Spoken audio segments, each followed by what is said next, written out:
Oigan, ¿saben cuál es un tema que he escuchado mucho? Que la gente dice, yo no conozco a nadie que ha pasado por COVID-19. Cada vez están subiendo los números, cada vez estamos dejando de oír números y empezando a escuchar nombres y apellidos. Aquí les traemos a un sobreviviente de COVID-19, David Hassan. Qué gusto que estés aquí con nosotros. Bienvenido. Pepe, gracias por Hola, tenerme. David. Paulina, qué gusto. Oye, Luzma, qué tenerte placer. aquí. David, primero que nada, estás aquí porque eres una persona sana, que no tienes sobrepeso, que haces mucho ejercicio y la gente piensa que están exentos normalmente si tienen estas características. Sabemos que hay factores de riesgo con los cuales tú no cumples con ninguno para complicarse, pero cuéntanos qué te pasó brevemente para que te hagamos varias preguntas. Encantado. Me dio influenza y coronavirus al mismo tiempo. Eso, según me dicen los doctores, es como el 8% de los casos. Yo soy alguien que pensaría que no me enfermo de nada, de hecho, no tomo ni aspirinas. Y jamás pensé que me fuera a enfermar de coronavirus.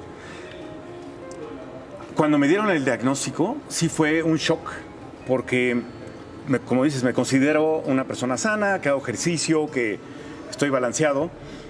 Resulta que en el fondo no tanto.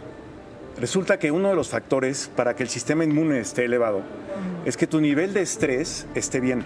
Wow. Sí te dicen alimentarte bien, Claro. hacer actividad, estar hidratado, dormir bien, pero el factor estrés también influye. Mi vida estaba un poco rebasada, quería hacer demasiado en poco tiempo. Y acabaste en una terapia intensiva con una neumonía bilateral. Cuéntanos, ¿cómo te fue en la terapia intensiva?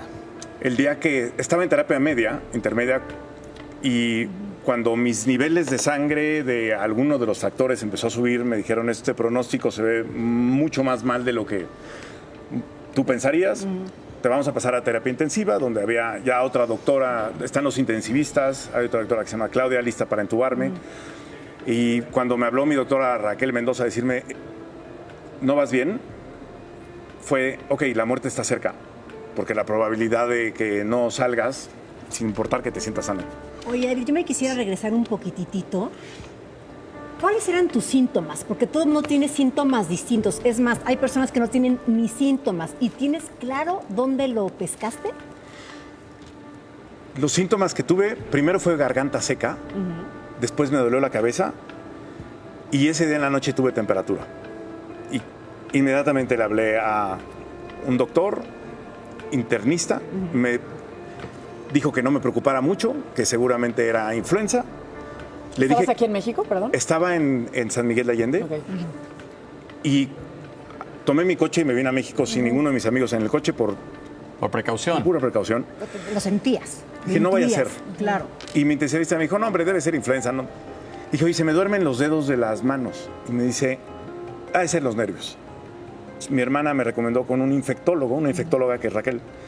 Le hablé cuando le dije los síntomas, el síntoma de que tenía dormidos los dedos de las manos. Me dijo, córrele ahorita al hospital.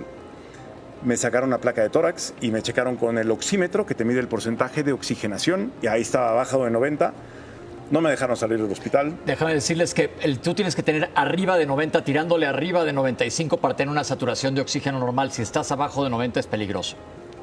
O sea, el síntoma primero fue la garganta seca, el segundo fue temperatura alta. Y no como que 3 semanas de garganta seca, o sea, luego, todo iba muy Par de pegadito. días. Al día siguiente. Ok. O sea, la garganta seca fue un domingo y ese día en la noche tuve temperatura Ok. y al día siguiente me internaron y ya tenía la neumonía. Tal vez no había sentido los síntomas antes, pero hasta ahí los noté y fue muy rápido. Ok, estuviste en la terapia intensiva y afortunadamente no te llegaron a intubar. Intubar, ya lo hemos platicado aquí, es que te metan un tubo a la tráquea para que un ventilador te ayude a respirar ya que tus pulmones no pueden. Pero tú tenías baja la saturación de oxígeno y tenías dificultad respiratoria. ¿Cuántos días estuviste internado? No me di cuenta que tenía dificultad respiratoria. Yo me sentía igual de fuerte que cualquier día. Estuve internado 11 días y me preguntaste que cómo me contagié. Exacto. Aún no sé. No fue en San Miguel de Allende. No. Debe haber sido en la Ciudad de México porque mi último viaje al extranjero fue por ahí, regresé por ahí del 11 de febrero y los síntomas fueron el 16 de marzo. Entonces No, ya son fue más de mucho 30 tiempo, días, sí, sí. no fue el viaje. Ya fue demasiado. Fue contagio local, por cierto, creo que de los primeros. Y hice el registro de todas las personas con las que conviví y después quién de esos salió positivo, ya sea asintomático o asintomático. ¿Cuántos sabes? Más o menos quiénes han salido positivos de la gente con la que estuviste en contacto. Una. Una, qué suerte. ¿Asintomática? Qué suerte. Porque No. tú hiciste Sí, conciencia puede de aislarte pronto, que eso es bien importante. Ante el menor síntoma, entre saber si son peras o son manzanas, hay que aislarse. Ahora, saliste, la vida te dio un cachetadón. ¿Qué aprendiste de esto? ¿Para qué te...? Porque no hay que decir, híjole, me pasó esto. ¿Para qué te pasó esto? ¿Por qué estás aquí? ¿Qué platicamos? ¿Qué sientes? ¿Qué hay? He llegado a dos palabras y uno ha sido advertir y otra es reactivar. Entonces, normalmente las cosas que hago en mi vida por alguna razón soy de los primeros que hacen algo. O sea, primer celular, ¿no? Primero que hacen algo. Pues aquí también, innovador también en esto.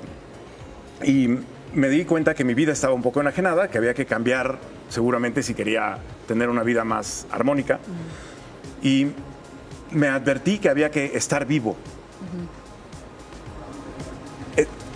Conecté con Dios en todas sus formas, desde la católica con la que fui crecido hasta oneness y meditaciones budistas, de todas las maneras que se podía para estar como con un sentido de vida.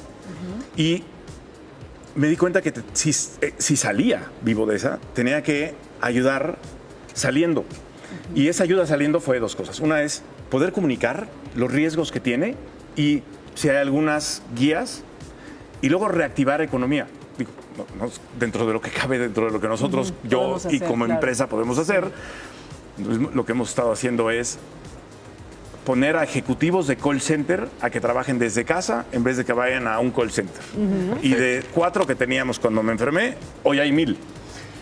Pues me parece genial, se nos vino el tiempo encima, pero yo creo que es importante lo que nos estás diciendo. Aquí tienen un testimonio de alguien que ya pasó por esto, cada vez van a ser más personas. Ella tiene su prueba de anticuerpos, ya gracias a Dios ya estás fuera de esto. No sabemos por cuánto tiempo quedes inmune, porque es un virus nuevo, lo hemos platicado aquí muchas veces. Pero muchísimas gracias por estar aquí. ¿Qué le quieres decir al público? Dinos algo que le quieras decir a todo lo que nos esté viendo la gente ahorita en la televisión. ¿Cómo bajar sus niveles de estrés? Tres cosas. Justamente antes de venir aquí le hablé a Raquel a preguntarle si había algo actualizado y eran estas dos de ella. Sobrepeso, sí es vulnerable. Claro. Las pruebas, checar con un experto de pruebas, no nada más hacérselas, porque hay interpretaciones de falsos negativos. Exacto. Y la 3 es, somos un organismo, el mundo es un organismo y todos los humanos somos parte de este organismo. Yo estoy feliz ahora, otra vez, de estar vivo y ser parte de este organismo. Pero entonces hay que cuidarnos a nosotros para poder cuidar a los demás. Porque nosotros que nos sentimos, que creemos que podemos ser inmunes a todo, si nos contagiamos y no tenemos síntomas y contagiamos a alguien que es vulnerable, se puede morir. Entonces, cuidar que somos parte de un organismo. Qué padre, pues pura esperanza nos estás dando. Qué padre, se puede salir de esto y salir para arriba, ¿verdad? Así Nusma? es, así es. Así que bueno, vamos a mantener nuestra frecuencia, como todo el tiempo lo estamos diciendo, elevada. ¿Y cómo podemos hacer eso? Mucho de lo que dijiste, balancearnos nuestra comida sana, estar teniendo nuestro sistema inmune alto, descansando, meditando, alejando nuestros pensamientos solo en el drama, solo en lo negativo, solo en las noticias devastadoras y empezar a vibrar en el amor, familia. Es lo único que podemos hacer, estar en casa y tenemos la fortuna de estar con nuestros amores y podemos abrazar a nuestros amores. Así que muchas gracias por tu testimonio. Gracias Gracias a Gracias, ustedes. David. Qué bueno que estás bien. Gracias. Venga. Seguimos.